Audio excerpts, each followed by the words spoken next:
She gave him permission to send her away, and he spent the rest of his life giving her reasons to stay forever. Subscribe to Dust and Devotion Tales and turn on the bell so you do not miss any new video. The stagecoach rattled to a stop in front of the weathered general store, kicking up a cloud of dust that hung in the late afternoon sun like golden mist. Clara Weston clutched her small carpet bag against her chest and peered through the dirty window at the town of Copper Springs, Arizona Territory. This was it, the place she would call home, the place where her husband waited. She had answered his advertisement 3 months ago, when the walls of her aunt's Boston home had grown too suffocating, and when the whispers about her being a burden had become too loud to ignore. The wagon bumped along the narrow dirt road, the wheels throwing small clouds of dust into the warm afternoon air. Clara Weston held her carpet bag tightly against her chest, feeling the fatigue of weeks of travel settle deep into her bones. She watched the landscape change gradually, the flat plains giving way to rolling hills streaked with dry brush and scattered oaks. The sun cast long shadows across the path, and she felt both the thrill and the fear of stepping into a life she had imagined only in fragments of letters.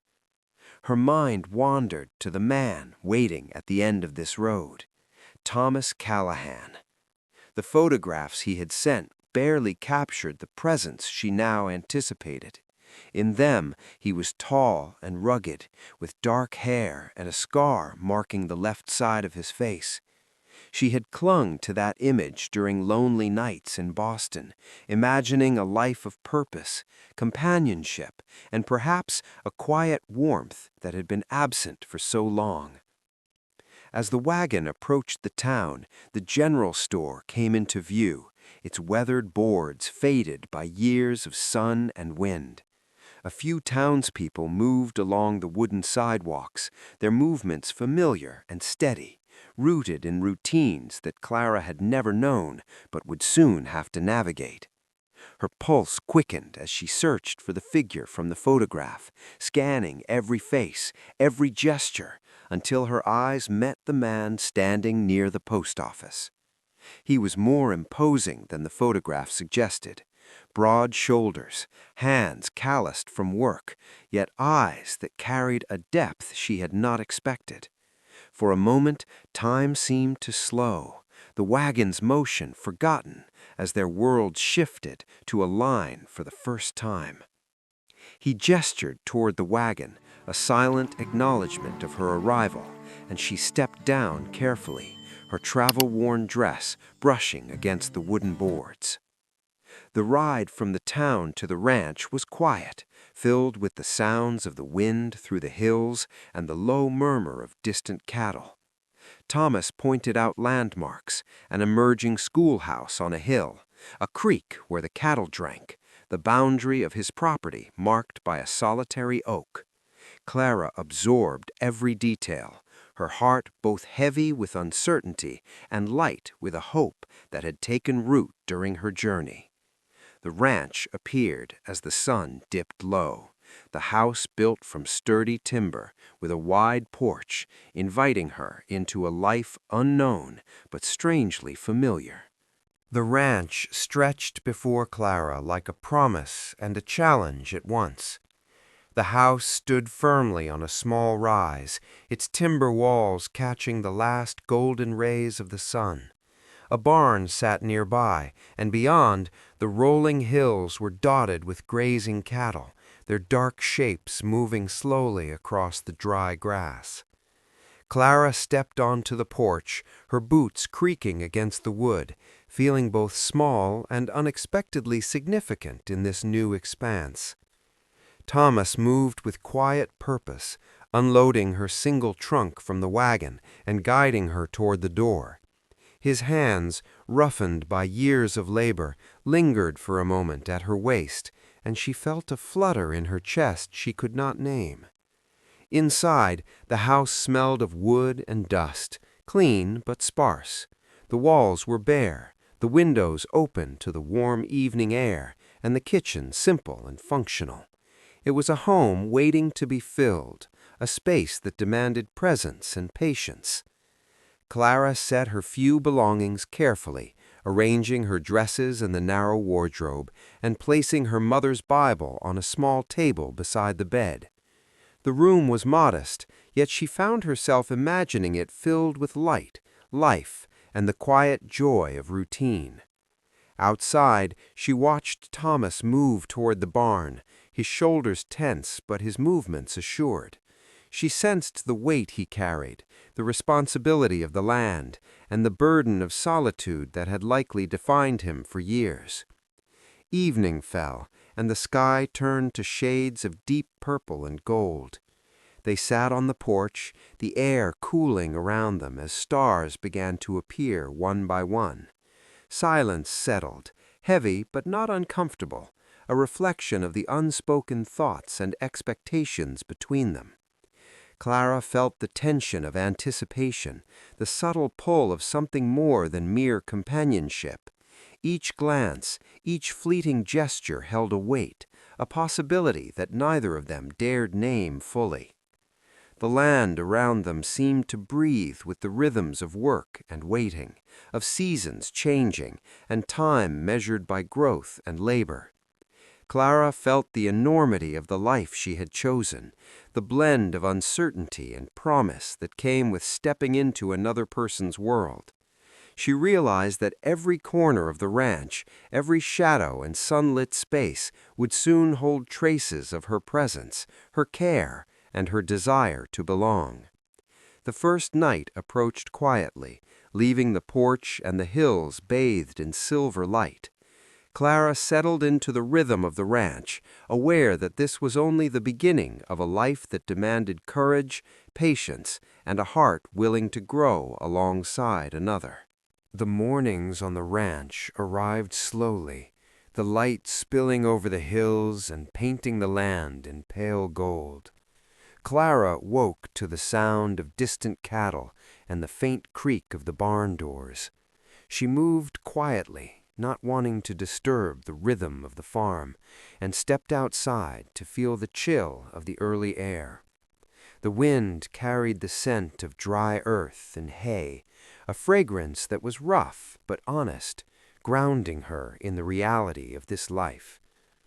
Thomas had already begun his work, moving among the animals with a careful attentiveness that betrayed years of experience. Clara observed him from the porch, noticing the ease of his movements, the way his hands knew each line and curve of the land. There was a quiet poetry in his labor, a methodical rhythm that contrasted with her own hesitation and uncertainty. She wanted to join him, to become a part of this world, yet she feared making mistakes that could unravel the delicate balance he had maintained alone. As the day unfolded, she learned the ways of the ranch. She tended the small garden, planting seeds that would one day yield life and sustenance. She repaired fences alongside Thomas, feeling the strain in her muscles, but also a new kind of satisfaction. Every task, no matter how simple, held a sense of purpose. Each moment was a step toward belonging, toward proving to herself that she could be more than a visitor in this space. By late afternoon, the sun had climbed high and begun its descent, casting long shadows across the hills. Clara and Thomas paused briefly, leaning against a fence to catch their breath. The land stretched endlessly, yet within its vastness there was an intimacy in the shared silence and the work performed side by side. She began to understand that connection was built in these small, unspoken acts, in the trust extended through effort, in the patience demanded by nature and time. Evening brought a softer light, a quiet lull as the animals settled and the wind whispered through the trees. Clara found herself on the porch again, watching Thomas move inside to tend to the smaller chores. The house, though simple, began to feel like a home. Each day added layers to their shared existence, weaving together moments of labor, discovery, and quiet admiration. Clara felt her heart expand in ways she had not anticipated, a tentative acknowledgment of hope and belonging. As the stars appeared, she realized that life on the ranch was not merely survival, it was growth, resilience, and the slow shaping of something lasting. Each day brought her closer to the understanding that she had stepped into a life that demanded courage, but also promised a profound, enduring reward. Winter came gradually. At first, only in the sharpness of the morning air and the brittle edges of frost on the garden beds. Clara watched from the porch as Thomas prepared the ranch for the season, reinforcing barns, stacking firewood, and ensuring the water troughs would not freeze. The landscape transformed under the cold, the hills and valleys muted in soft shades of gray and white, and the wind carried a biting clarity that left no room for pretense. Clara found herself drawn into the rhythms of preparation, learning the ways to care for animals and supplies in a land that did not forgive inexperience. She chopped firewood, fed the horses, and repaired the fences with Thomas, each task an education and a test of endurance. The work was exhausting, but it brought a deep satisfaction that no letter or imagined life could have offered. She felt her hands grow stronger, her confidence steadier, and with each small triumph she discovered a sense of competence she had never known in Boston. Nights were long and quiet, filled only with the occasional creak of the house settling and the muted breathing of cattle in the barn. Clara and Thomas huddled by the fire, sharing warmth more through presence than words.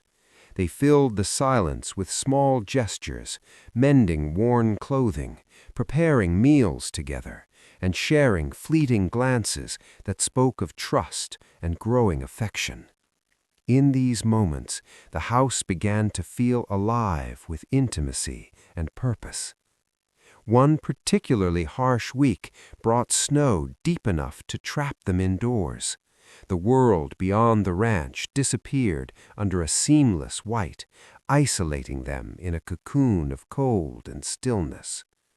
Clara found comfort in routine, the predictability of tasks, and the quiet companionship of Thomas. The crackle of the fire, the smell of bread baking, and the soft sounds of the wind against the walls created a space where fear and uncertainty could not reach her. She realized that home was not a place alone, but the presence of someone who could weather hardship by her side. As winter softened into early spring, the land awoke with tentative signs of life. Patches of green pushed through the thawing soil, and the first calves began to stir in the fields. Clara felt a swelling hope that mirrored the renewal around her. Her garden, protected under the blankets of snow, had survived, a quiet promise of abundance to come.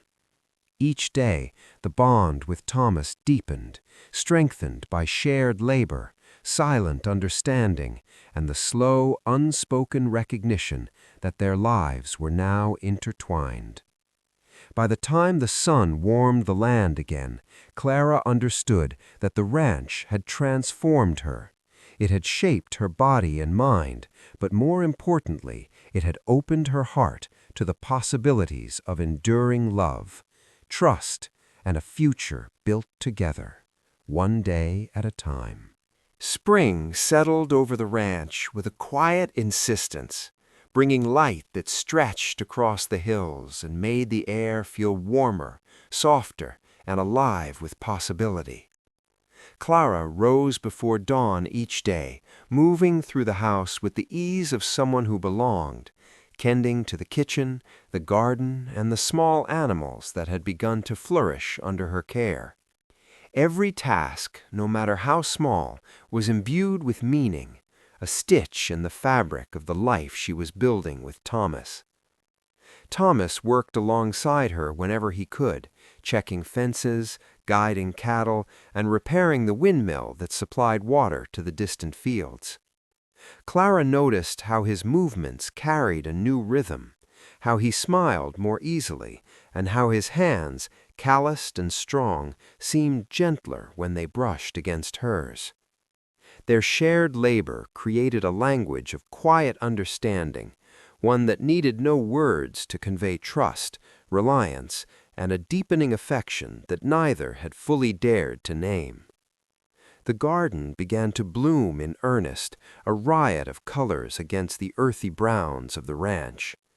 Clara's careful hands had planted vegetables and flowers in parallel, imagining them together as sustenance for body and soul. She took particular pleasure in tending to small seedlings, watching their fragile growth, knowing that patience and attention could coax life from the soil. Each morning she measured progress, celebrated the tiny victories, and allowed herself a quiet pride in what she had created.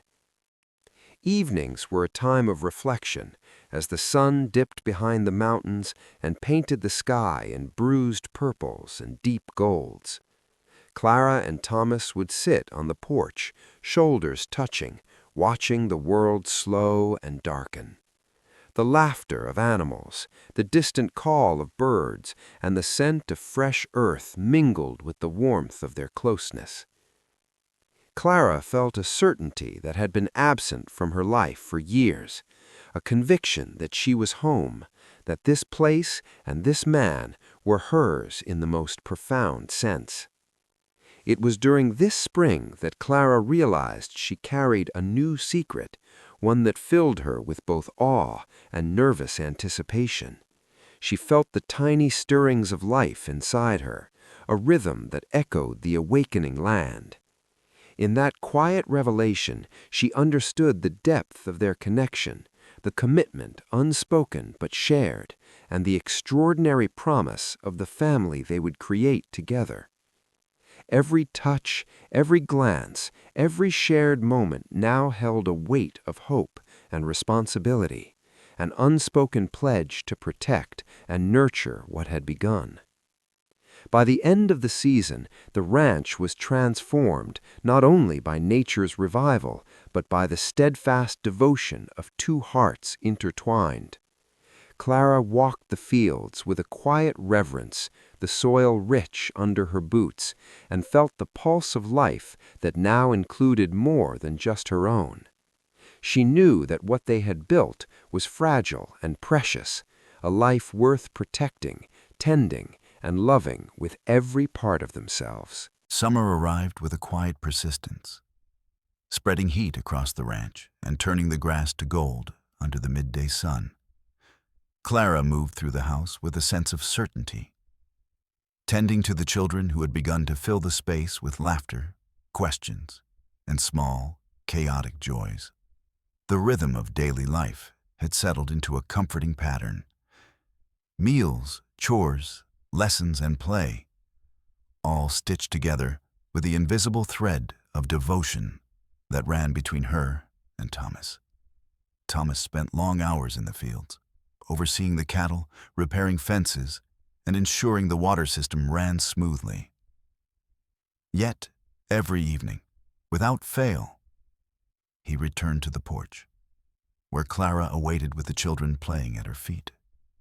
Their hands met naturally, fingers entwined in silence, a wordless confirmation that they had weathered the day together, and that their shared efforts were shaping something enduring.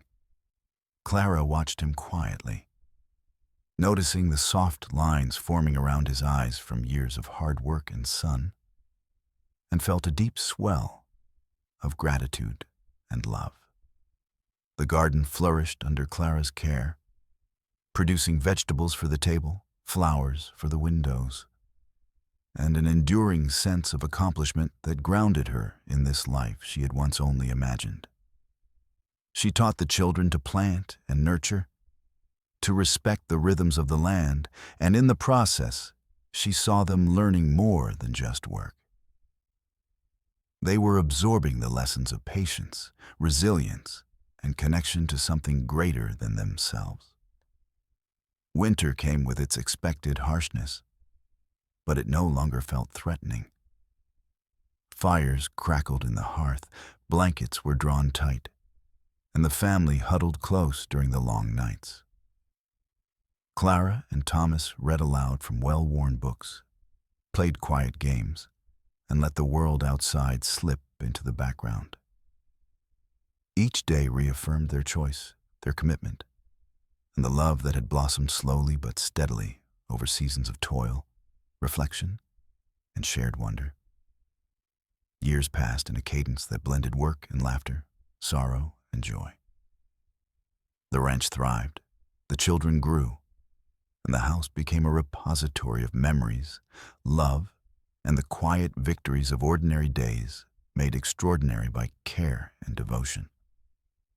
Clara often walked the hills at sunset, breathing in the scent of earth and pine, and felt the pulse of life that had grown with hers. Thomas walked beside her, a constant presence, their shared gaze capturing unspoken promises that stretched into the future. Even as their hair silvered and steps slowed, they sat on the porch each evening, hands clasped, watching the sun sink behind the mountains, their hearts full of gratitude. No matter the trials or seasons, they had built a life worth everything, a home defined by love, resilience, and shared devotion. If you enjoyed this story, don't forget to subscribe to Dust and Devotion Tales and turn on the bell icon so you never miss a new story.